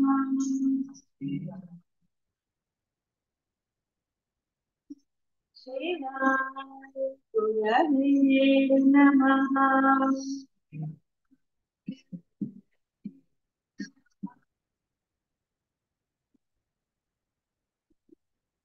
జ్ఞానాన్ని అగ్నితో పోల్చారు. దుఃఖరాహిత్యము జన్మరాహిత్యముచే కలుగుతుంది. జన్మరాహిత్యము కర్మరాహిత్యం వలన. ఈ కర్మరాహిత్యము జ్ఞానం. అంటే మూలం జ్ఞానమే, ఆత్మని తెలుసుకోవటం. ఏదైతే రమణ మహర్షి నేను తెలుసుకో అన్నారో అదే. కానీ పూర్ణ దుఃఖం రచించాలి. ఏదో ఇప్పుడు వచ్చిన ఒక దుఃఖం రచించడం, మళ్ళీ కాసేపటి ఇంకో దుఃఖము, మళ్ళీ అలా కాకుండా పూర్ణమైన దుఃఖ రాహిత్యం జన్మ లేనప్పుడే. ఎందుకంటే నీవు జన్మలు పొందుతూ ఉన్నా కొద్దీ నీకు ప్రతి జన్మలోనూ ఆనందం ఏమీ లభించదు. అందులో నికృష్ట జన్మలని ఆయన ముందే చెప్పారు. కానీ నికృష్ట జన్మల్లో నీకు ఆనందం ఎలా లభిస్తుంది? ఇప్పుడు ఇంత ఉన్నతమైన మానవ జన్మ లభిస్తేనే నీకు ఆనందం లభించడం లేదే. మరి అలాంటప్పుడు ఇంకా వేరేవి పొందితే అక్కడ ఆనందం లభిస్తుందని ఎలా అంటారు? ఎన్నో ఉన్నాయి మీకు కనపడే జీవరాశులు. కనపడని సంగతి వదిలేండి, కనపడే జీవరాశులు ఎంత ఆనందంగా ఉన్నాయా అది మీకు తెలుసు. కాబట్టి ఎందుకంటే తీరిగ్గా కూర్చుని ఉత్తమమైన మానవ జన్మ లభించినప్పుడు ఒకటి లభించింది, అనుగ్రహం వలన బోధ లభించింది. ఆ పరమాత్మ యొక్క అనుగ్రహం వలన బోధ లభించింది.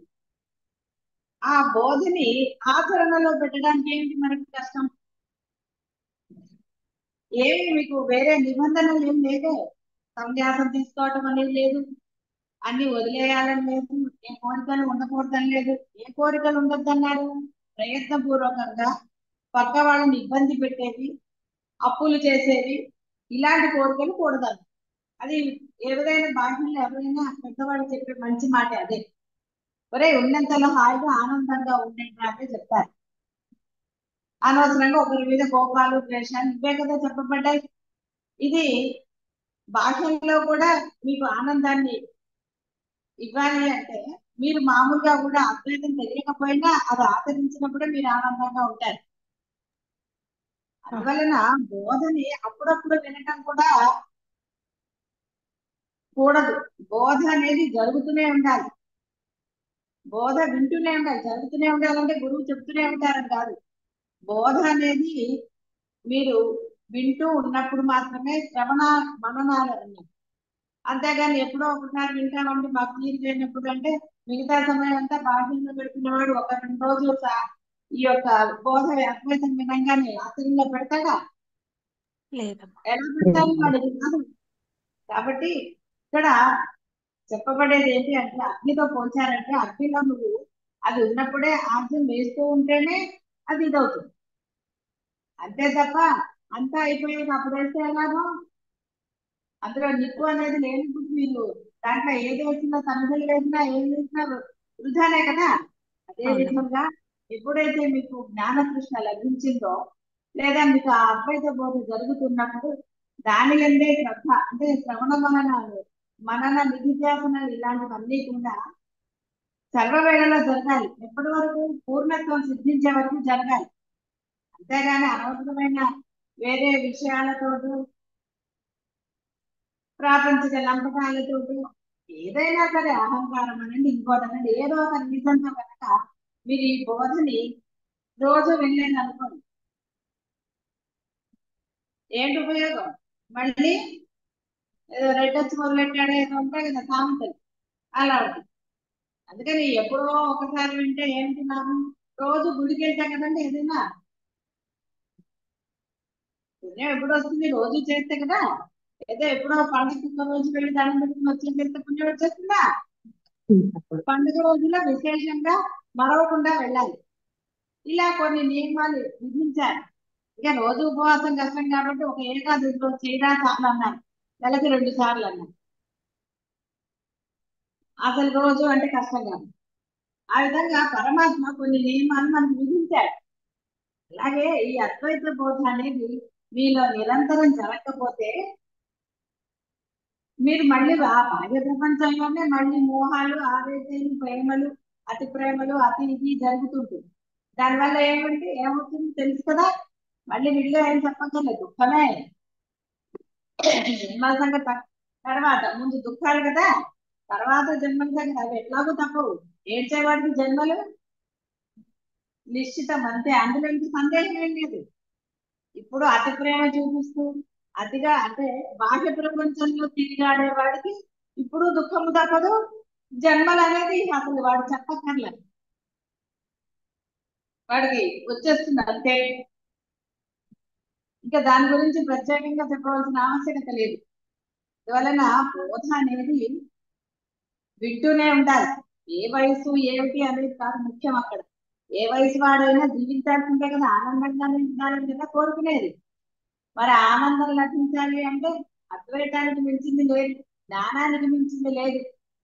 ఎలా ఉండాలి? ఆ జ్ఞానాగ్ని రగలాలి అని అంటే అర్థము ఆచరణ అంత పట్టుదలగా పెట్టి తీరాలి నిర్భయంగా. అప్పుడు కదా పూర్ణత్వం సిద్ధిస్తుంది. అంతేగాని ఏదో 4 ముక్కలు తెలిసేసాయంటే ఇంకా మేము వినక్కర్లేదు, ఇది ఆచరణలో నేను పెట్టేస్తున్నాను అంటే దానికన్నా అజ్ఞానం ఇంకోట్లేదు.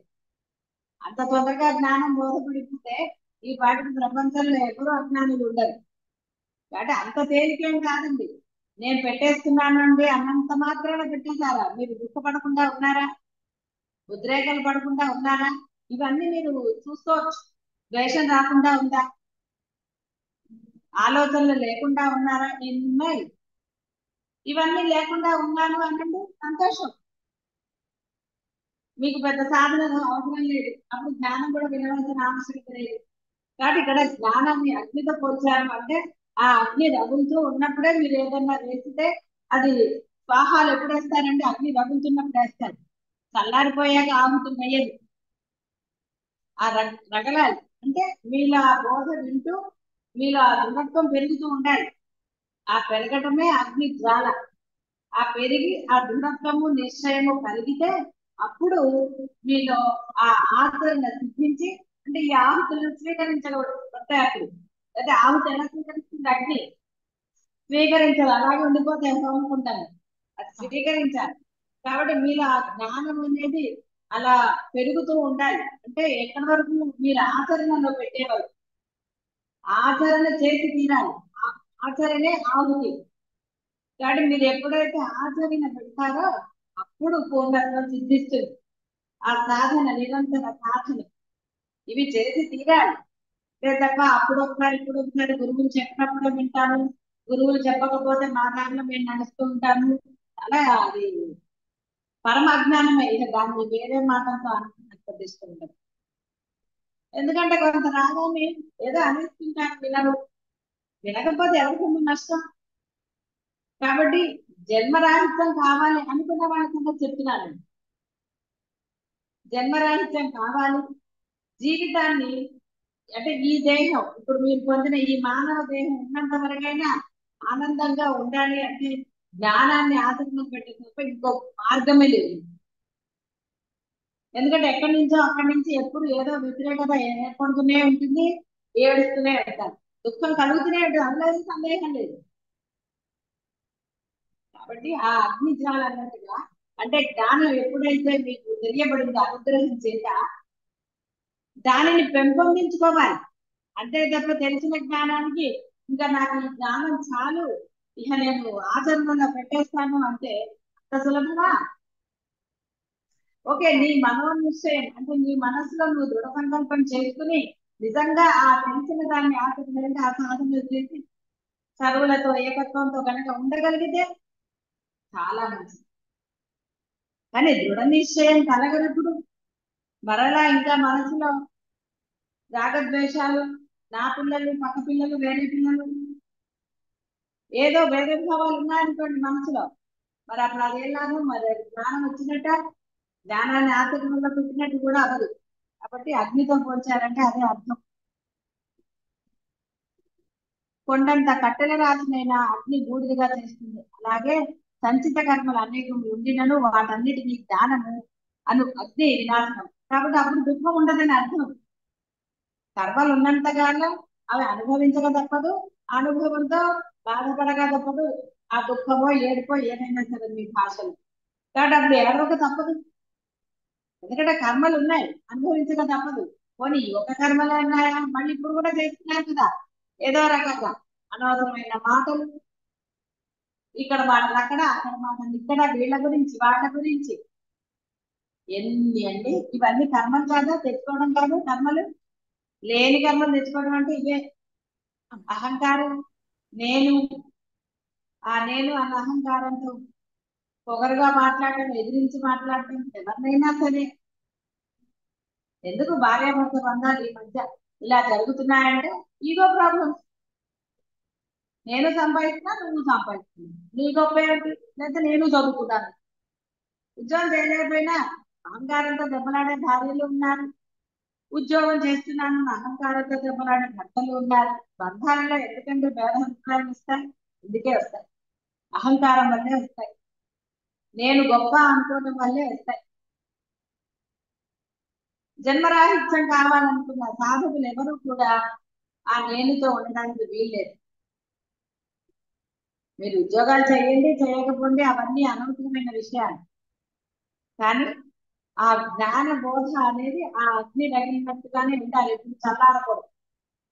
జ్ఞానాన్ని పొందుతూ దాన్ని ఆచరణలో పెట్టే విధంగా ఎప్పుడు అది ప్రజ్వలిస్తూనే ఉండాలి. అప్పుడు మాత్రమే మీ యొక్క కర్మలన్నీ నశిస్తాయి నిశ్శేషంగా, ఏమాత్రం కూడా లేకుండా. అందుకే కర్మల్ని దూదితో కూడా పోల్చారు. అంటే ఈ విధంగా పరమాత్మ ఎంతో అభయం ఇస్తున్నారు. పాపాత్ములు చేయొచ్చన్నారు. మీరు ఇంతకుముందు పాపాలు చేయలేదని అనడానికి లేదు కదా. ఎంతో మందిలో అకారణ ద్వేషాలు, అకారణ కోపాలు, అకారణమైన దెబ్బలు ఎన్నో ఉన్నాయి. పాపాల లిస్టు, పాపాల లిస్ట్ అని తక్కువ లేదు. పుణ్యం లిస్టే ఎప్పుడు తక్కువ ఉంటుంది. ఇంకా మీరు చేసే పుణ్యాలు తక్కువ కాదు, పాపం లిస్ట్ ఎక్కువ ఉంటుంది కాబట్టి దుఃఖం కూడా ఎప్పుడు ఎక్కువగానే ఉంటుంది. కాబట్టి ఈ విధంగా జీవుడికి ఎప్పుడు ఇవి ఉంటాయి. ఆల్రెడీ సంచిలో కొన్ని, ఇప్పుడు చేసేది కొన్ని. పరమాత్మ ఒక అభయం ఇచ్చాడు, అరే పాపాత్ముడమైనా నువ్వు పర్వాలేదురా, ఇప్పుడు నువ్వు ఈ క్షణం నుంచి ఈ విధంగా మనసులో అద్వైతం, మాటలో అద్వైతం, ఆచరణలో అద్వైతం కనుక పెట్టి అదే సమయంలో సాధన కూడా చేస్తూ ఉంటే నీ పాపాలన్నిటినీ నేను అంటే అసలు లేకుండా చేస్తాను అని చెప్పాడు. అదొక అభయం ఇచ్చాడు. ఇలా రెండో అభయం నీ ఆచరణ, నువ్వు ఆచరణ పెట్టగా మొత్తం కర్మలు నాశనం చేయాలి. అక్కడ పాపాలు నశింపజేస్తా అన్నాడు, ఇక్కడ కర్మలు కూడా నశింపజేస్తానని చెప్పాడు. నువ్వు పూర్ణత్వం పొందిన తర్వాత నువ్వు కర్మ చేసినా చేయనట్టే అన్నాను. కాబట్టి ఆ కర్మ చేసినా చేయనట్టే అనే సూక్ష్మం మీకు అప్పుడు ఆల్రెడీ బోధపడుతుంది. అప్పుడు ఏమన్నా చెయ్యొచ్చా అండి, పాపాలు చేయొచ్చా, లేదా తిట్టచ్చా అందరినీ అన్న ఇదితో ఉండకండి. ఏవో శక్తులు వస్తాయన్న ఆ వైపు కూడా వెళ్ళకండి. దేనికి శక్తులు? కాబట్టి ఏదే వాటికి వెళ్ళకండి. మీకు ఏం చెప్పబడిందో అదే చేయండి. భగవంతుడు ఏం అభయం ఇచ్చాడు? అరే నీ పాపాలు నశిస్తాయినా నీ కర్మను కూడా క్షాళన చేస్తాను, నువ్వు సర్వకాల సర్వావస్థలేండు మనసా వాచ కర్మన అద్వైతాన్ని ఆచరించు, సాధన ఏంటే మనసు లగ్నం చేయి, అప్పుడు తప్పకుండా నీకు నేను ఏమేమి అభయం ఇచ్చానో నేను చేసి తీరుతాను అన్నాడు. నువ్వు ప్రయత్నం చేసి తీరవచ్చిందే, అదే నిరంతరంగా ఉండాలి. అంతేగాని అమావాస్య పౌర్ణమి లాగా ఉండరాదు. ఏమవుతుంది? అమావాస్య పౌర్ణమి పెట్టే సంచితం పెరుగుతుంది అంతే, మనసు మళ్ళీ లగ్నం అవుతుందా? ఏమి అవ్వదు మనసు మళ్ళీ. అందువలన ఆ యొక్క జ్ఞానాగ్నిని ఎప్పుడు కూడా పెంచుకుంటూనే ఉండాలి.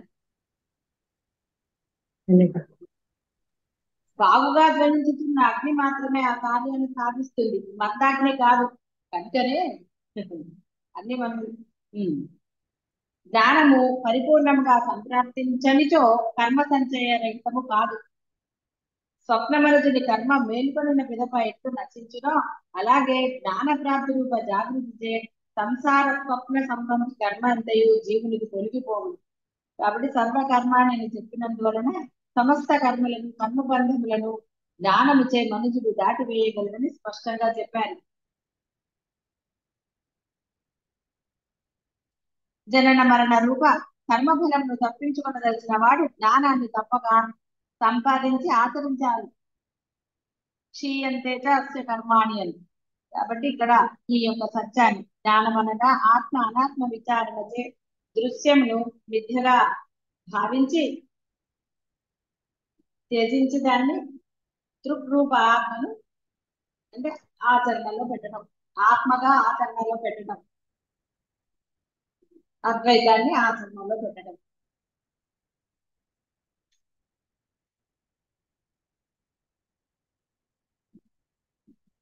జ్ఞానంతో సమానమైనది ఈ ప్రపంచంలో ఏదీ లేదు.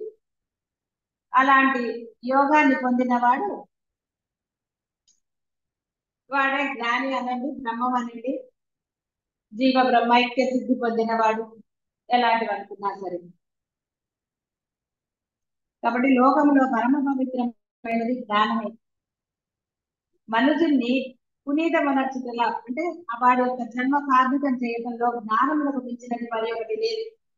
అయ్యది జీవుని అజ్ఞాన రూప మాలిన్యాన్ని పోగొట్టి ఆత్మానుభూతిని కలుగజేయదు. జీవుని స్థూల దేహములకు సంబంధించిన కల్మషమును పోగొట్టుకుంటూ సబ్బు ఇలాంటివి ఏవి పనికిరావు. అవేవి దేహాన్ని వాటికి పోతాయి తప్ప మనసు కంటికి మురికి ఎలా పోతుందండి? మనసేం వస్తువు కాదు కదా తీసి దాన్ని శుభ్రం చేయడానికి. కాబట్టి సూక్ష్మ దేహము చిత్తమునకు పట్టిన మాలిన్యాన్ని నిర్మూలించటకు కర్మ, ఉపాసన, ధ్యానము, యోగము, జ్ఞానము ఉన్నవు సాధనములు మాత్రమే. అంతే తప్ప ఏవో నేను చేసేస్తానండి అంటే అవదు. పొద్దున ఒకసారి కన్నం పెట్టుకున్నానండి, గంట సేపు పూజ చేశానంటే ఎవరితో మాట్లాడుతుందా? కాబట్టి అంటే అవుతుందా? పూజ చేసి రాగానే అరుపులు కేసులు అనుకోద్దు. ఇంకేం శుద్ధి జరిగింది అక్కడ?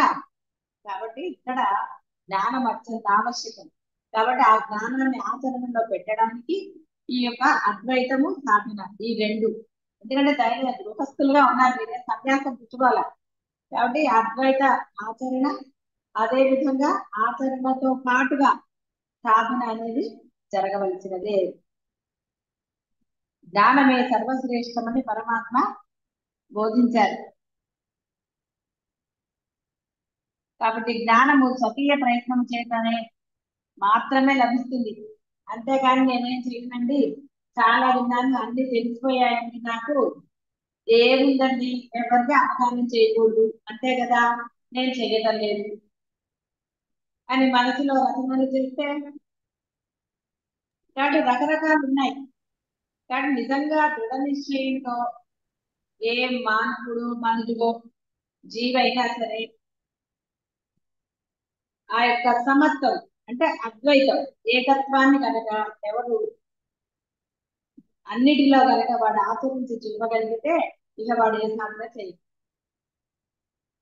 ఏ బోధలు అక్కర్లేదు.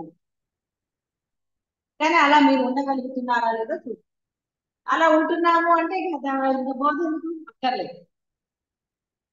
కాబట్టి మనని ఎవడిని వాడే ఉద్ధరించుకోవాలని చెప్పాడు కృష్ణ పరమాత్మ. కాబట్టి మీకు మీకే సాక్షి, మీకు మీరే.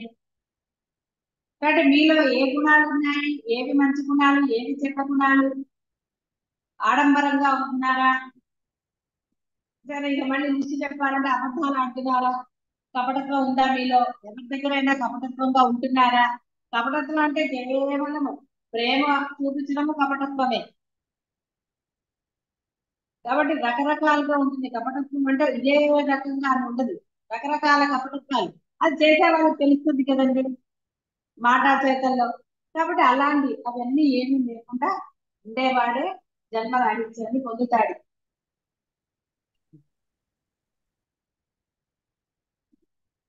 వాడు అనిష్కామ కర్మ యందు ఆరు తేరాలంటే బాగా అనుష్ఠించాలి, అప్పుడే జ్ఞానం పొందడానికి చిత్తం సిద్ధం అవుతుంది.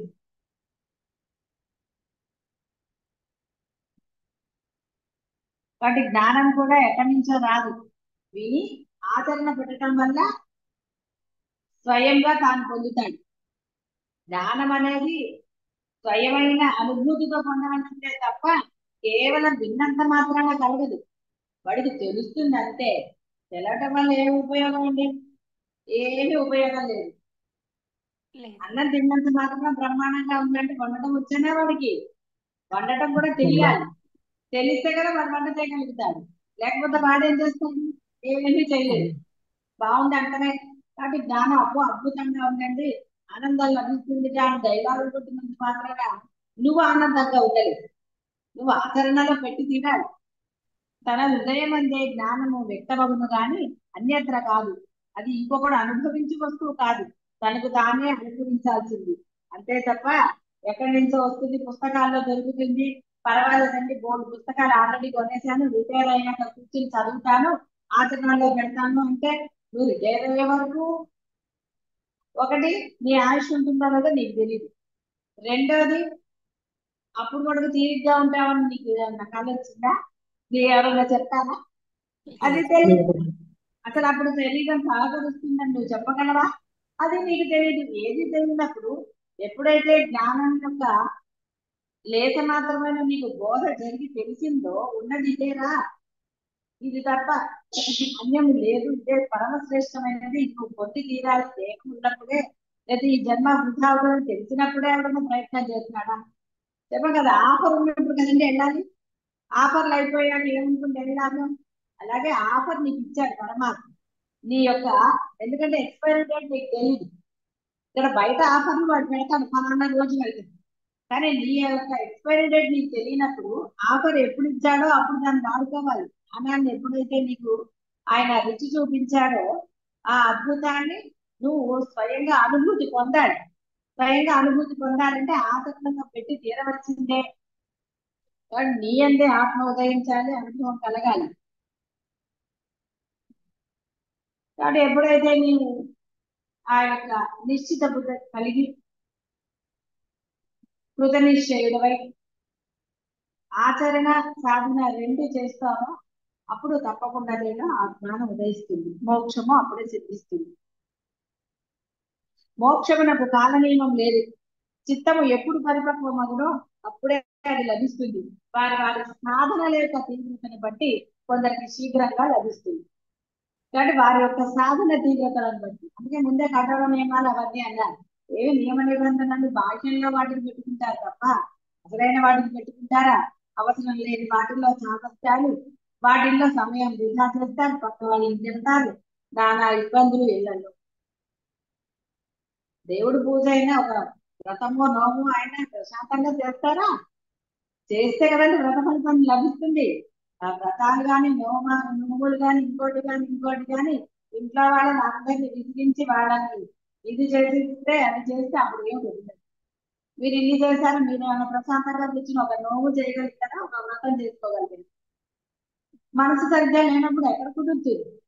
కుదరదు. అనవసరమైన చాదస్తాలు, కొంతమంది కొన్ని చాదస్తాలు చాలా ఉంటాయి.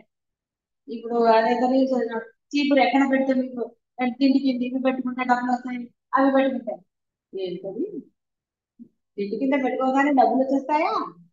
వచ్చేస్తే అందరూ మరి ఎందుకుంటారంటే పేదవాళ్ళు ఎందుకుంటారు? చీపురు ఇక్కడ పెట్టాలి, అలాంటివన్నీ బుర్రలో పెట్టుకుని అలాంటివన్నీ చేసుకోకండి. ఇంట్లో సామరస్యం ఉంది, ప్రేమ వాతావరణం ఉంది, ఆ పరమాత్మ ఏంటి అందరూ మనసు లగ్నం చేస్తుంటే దానికి మించిన ఇది లేదు. వాస్తు లేదు, దానికి మించిన వాస్తు లేదు, దానికి మించిన ఏమీ లేదు. శుచి శుభ్రత అనేది ప్రతి ఇంట్లో ఉండవలసిందే. అరుగులు కేకలే ఉండరాదు, శుచి శుభ్రత పోతుంది, అరుగులు కేకలు పెరుగుతాయి. మరి ఇంట్లో లక్ష్మీదేవి ఉంటుందా? ఎక్కడి నుంచి వస్తుంది లక్ష్మీదేవి? పాపం అమ్మవారిని పూజించిన అమ్మవారినా ఉండరమ్మా.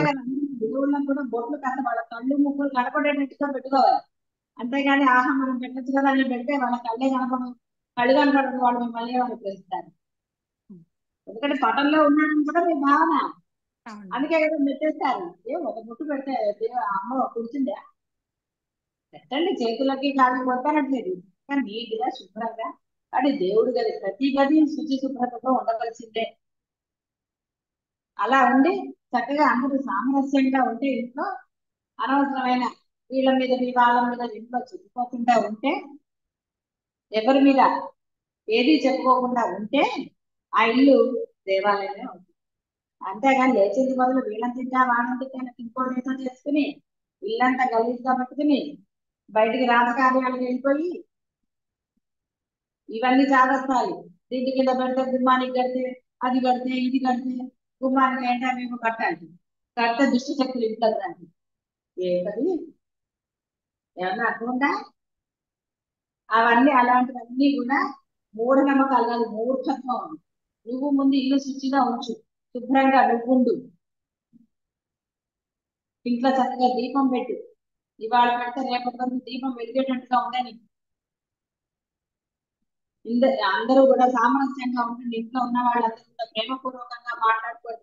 ఏదన్నా ఇష్యూ వచ్చిందనుకోండి కూర్చుని మాట్లాడుకోండి. ఆవేశంగా ఉన్నప్పుడు మాట్లాడుకోకండి. ఇవి చేస్తే ఏదన్నా ఉపయోగం. అంతేగాని అనవసరమైన దాన్ని వాడు చెప్పాడు టీవీలు, వీడు చెప్పాడు టీవీలు అని ఎందుకంటే అనవసరమైందండి. నూనె దీపం పెట్టాలి, ఆవు నెయ్యి పెట్టాలి, ఇంకోటి పెట్టాలి, అన్ని కలిపి పెట్టాలి, ఈ ఒత్తి ఆ ఒత్తి 100 చెప్తారు. ఎందుకంటే అవన్నీ పూర్వకాలం వాళ్ళు అవన్నీ పెడితేనే వాళ్ళకి ధనాలు ఉన్నాయా, ధాన్యం అన్ని వచ్చాయా? పూర్వకాలం వాళ్ళు ఏం చేశారు? ఇవన్నీ చేశారా? ఎప్పుడు ఏం చేయాలి? వాళ్ళందరూ బ్రహ్మాండంగా ఉన్నారు, ఆనందంగా ఉన్నారు, 100 ఏళ్ళు బతికారు. వాళ్ళ ఇల్లు ఎప్పుడు కలకలాడుతూ చక్కగానే ఉండేది.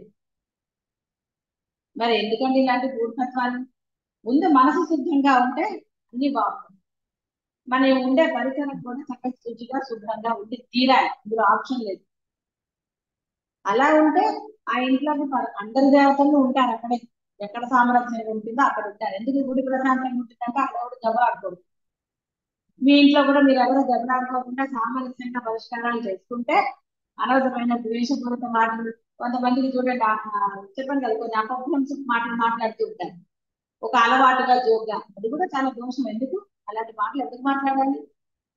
చక్కగా చక్కగా సరదాగా మంచి మాటలు మాట్లాడుకోండి. ఎవరి గురించి చెడు మాట్లాడకండి ఇంట్లో.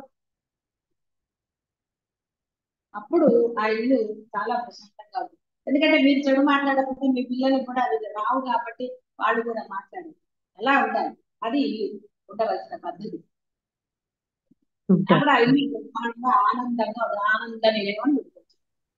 అంతేగాని లేనిపోదని పెట్టుకుంటే ఇదేంటండి? ఇప్పుడు అర్థమైంది కదా ఎందుకు చెప్పాలి ఇవన్నీ. కాబట్టి చిత్తం ఎప్పుడు పరిపక్వం అవుతుందో అప్పుడు. చిత్తం పరిపక్వం కాకుండా నువ్వు ఏది పెట్టినా, కర్పూరం బిళ్ళలు పెట్టుకున్నా, ఎలక్కాయలు పెట్టుకున్నా ఏముంటావు, లవంగాలు పర్సులో పెట్టుకోండి, గమ్మత్తుగా పడుతుంది. ఇంత నవ్వుతుంది. లవంగాలు పర్సులో పెట్టుకోగానే ధనం వచ్చేస్తే అసలు ఇంకేముందండి?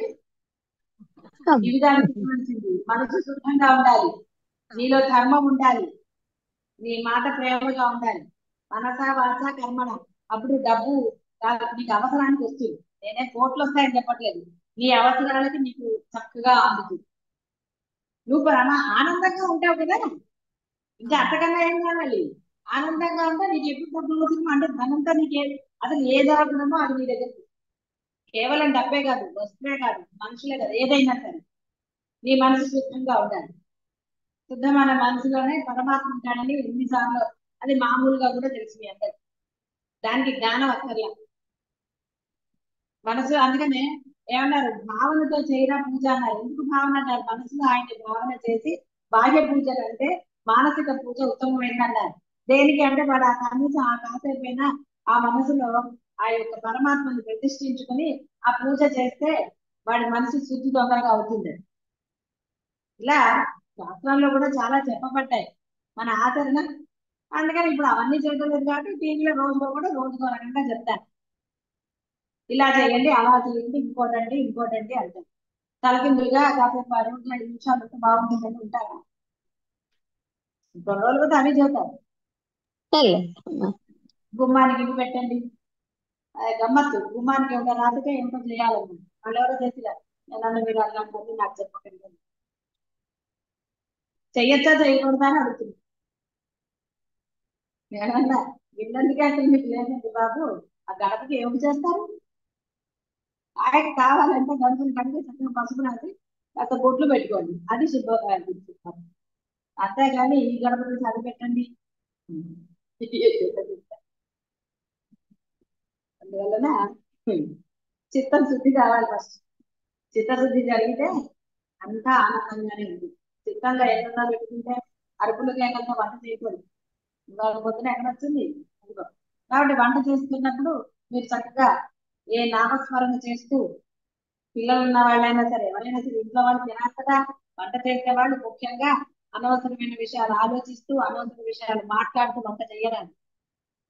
కేవలం దైవ నామస్మరణ. అందుకనే పూర్వకాలం మడి ఆచరణలు పెట్టారు. కాబట్టి ఆ నామస్మరణ చేస్తూ వంట చేయండి. తిన్న ఇంట్లో అందరూ బాగుంటారు, ఆరోగ్యాలు బాగుంటాయి, ఇల్లు బాగుంటుంది, అన్ని బాగుంటాయి. తిన్న ఆహారం కదా లోపలికి, అందువలన అలా ఉండాలి. నైవేద్యాలు పెట్టవచ్చు పెట్టకపోవచ్చు, అది ఒక్కొక్కళ్ళ ఇళ్లలో. నైవేద్యం పెట్టకపోతే మీరు వండినదంతా ఆ తిట్లంతా అందులోనే ఉంటుంది. అది తిన్నవాడు ఆరోగ్యంగా ఉంటాడు. ఇక రకరకాలు.